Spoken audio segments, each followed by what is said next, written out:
I got my lovely co-star Nova with me, and today's video is very important because I get asked this question a lot when I tell my story. People want to know what were some of the warning signs or the red flags that I noticed that my wife was having this affair. So here it is. The very first one is a little bit more noticeable. This isn't a subtle one, but it just kind of caught me off guard at the time. I just didn't think much of it. She comes to me one day out of nowhere, keyword out of nowhere, and she says, I just need some more space from you. I just need some more alone time.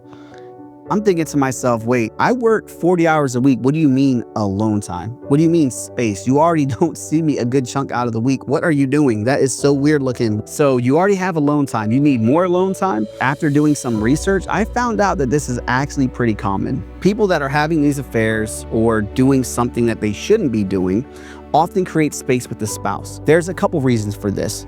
The first one is just guilt. Think about it. If you're hurting somebody, do you really want to see them every day to be reminded that guess what? You're doing something you shouldn't be doing, right? The second one, a little bit deeper on the psychological aspect, is that that person has already created emotional space. Now comes the physical part. Now they have to create that separation physically, and it's usually out of nowhere. There's not slow buildups to it or anything like that. And I think everybody does need their space sometimes, but when you're in a happy, loving relationship, you want to be around that other person as much as possible. Now, I'm not saying you want to spend 24/7 with somebody like some weird Siamese twin, but you definitely want to be around them. That's just the little takeaway in a healthier relationship. The second thing is she started to be very critical of me. She just naturally was critical, but not to this extent, and it wasn't this aggressive. So I was walking on eggshells around her, and it was very stressful in the relationship because it's like everything I did was just wrong. I couldn't do anything right, and it was frustrating me so much, and it also causes more conflict. So a byproduct of this naturally is a little bit more space because you have your arguments, you have your fights, and now this creates that distance or that alone time that they said they needed in the first place. There's also a second part of this. This is the deeper part. They are trying to justify what they're doing to you. So for an example, by putting you down, by painting you as this bad person or you're the terrible person in a relationship, they can say, he's just, mean, he's an ass, whatever it is, and it makes them feel a little bit better about what they're doing. So that justification is there. And then, like I said, it still creates that alone time or that space that they wanted. Think about it. In the Marine Corps, we would talk about our enemies and demean them all the way down to where they're almost not even people. You don't even think about them as people anymore. Unfortunately, this happens in relationships. In a healthy relationship, you're still going to have your arguments. You're going to have your moments. Maybe you don't like every single thing your spouse does, but the majority of time, you're lifting each other up. You're helping each other be better versions of yourselves. It's not walking on eggshells because you're worried this person is going to get upset at you. Okay, so I think she fell asleep. Oh, and she's awake. Hi. The next one is secrecy or defensiveness. Now, I know that this one sounds very common, but there are some situations that we find ourselves in with these relationships where things just kind of make sense. So in her upbringing, her dad was very over-controlling, just invaded every inch of her privacy. And she carried this on to her adult life, so I knew that she was always a very private person. I didn't really think much of it. I just looked past it. But I think there was also a little bit of that deniability in there. I was almost in denial and thinking, I shouldn't check her phone. I don't want to be that type of guy. I want to be in a relationship where I can trust, and trust is not going through somebody's phone. However, she would do some creepy stuff sometimes, just weird things. Like if that phone buzzed, man, she'd snatch it off the table so quick. She'd always leave the phone face down so I couldn't see anything. She would never ever let me use like her phone for anything. Even if my phone was completely dead and I said, hey, can I just make a quick phone call? She's like, why do you got to use my phone? No, don't use my phone.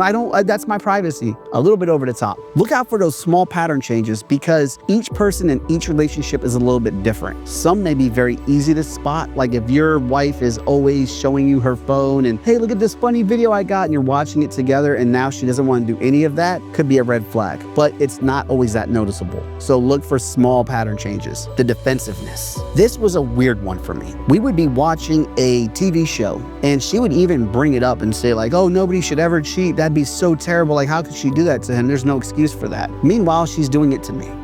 Okay. She would start bringing it up like, oh, well, maybe there's like a reason for that. Like, I don't know, like, who knows what that guy, maybe he's a bad guy. Maybe he's doing something to her. It's okay. We don't need to get into this big argument. Like, I don't even know these people. They're on the TV.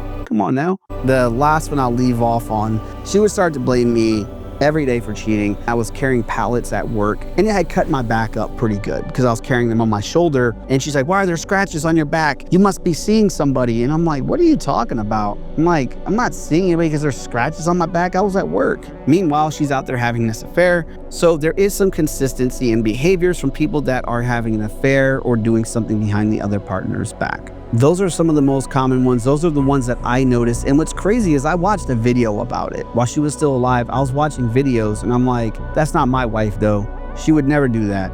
Ah, man, she's just being defensive because that's just who she is. Like, oh, she's just critical because she cares about me. She wants me to be a better person. I always justified the behavior and I almost denied it, or had denial about it, I should say. Before you start to watch this subjectively thinking that your spouse is just significantly different. No, she would never do this. Look, man, I've been with my woman for 13 years and every time we ever talked, for all these years, she's always like, I'm Christian, I would never do something like that. I would never cheat. Like, cheating it has no excuse. Vehemently. Is that the right word? I don't know. Sometimes I use big words. I heard them somewhere and I don't even know what they mean. Vehemently opposed to cheating. And then come to find out, over the last 5 years, that's what she's doing herself. The big thing is, and this is the closing tip that I'm gonna leave, is just look for these small behavioral changes and openly communicate with your spouse about it. Don't sit here and think, if it gets worse, then maybe I'll have to say something. Just talk openly and honestly with them. You don't have to confront them, be like, hey, I know that you're cheating. Don't do that, because you will get some defensiveness. People, when they feel attacked, will shut down and they'll probably even defend it, even if they aren't cheating. And now you really got yourself a problem. Do not go and attack your spouse with it. Just bring it up like, hey, I noticed some things are off lately. Is there anything you want to talk about? Is everything okay? In my case, she went from talking about her job or what her day was like to not. And I'm like, hey, how's it going? She's like, well, why are you asking me that? I'm just checking on you. I should have, in that moment, just stopped and said, hey, is everything okay? Like, you used to tell me about your day a lot. What's going on? You don't seem to want to share as much anymore. Is everything okay? That's something that I kind of wish I did. Who knows how it would have turned out? You know, that's up in the air. We could play the what if game every day. Hopefully these signs and the things that I share with you guys can help you in your relationships and just prepare you on maybe future relationships, things to look out for just to avoid going through the tragedy that I did myself. So if you guys like this topic or want me to talk a little bit more about relationships, red flags, warning signs, toxic behaviors in relationships, healthy relationships, anything like that, just go ahead and drop it in the comments below so I know what you guys like. This is a new channel, so I'm still trying to figure out what the audience wants so that I can deliver the best content for you guys. As always, a video is going to pop up on your screen that I made just for you. And until next time, see ya. You did a good job. You did so good. Who did good?